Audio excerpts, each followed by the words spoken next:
పెట్టుకుంటే త్వరగా అయిపోతుందండి. మనకి ఏమవుతుందంటే సగ్గుబియ్యం లేటుగా ఉడుకుతాయి, సేమియా త్వరగా ఉడుకుతాయి కాబట్టి అందుకని ముందుగా నేను ఇట్లా విడిగా ఉడకబెట్టుకుంటున్నాను. ఇప్పుడు మొత్తం కూడా ఒకసారి ఇట్లా కలుపుకోండి.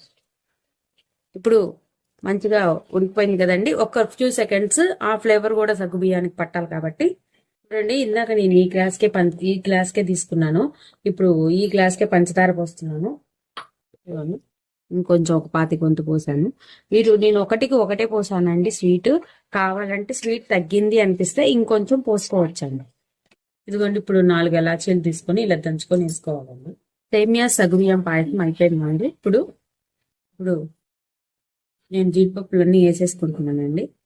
జీడిపప్పులు వేస్తున్నాను. కొంచెం నెయ్యి వేసుకోండి. అంతే అండి, సేమియా సగ్గుబియ్యం పాయసం రెడీ అయిపోయింది. ఈ వీడియో కనుక మీకు నచ్చినట్టయితే ప్లీజ్ లైక్ చేసి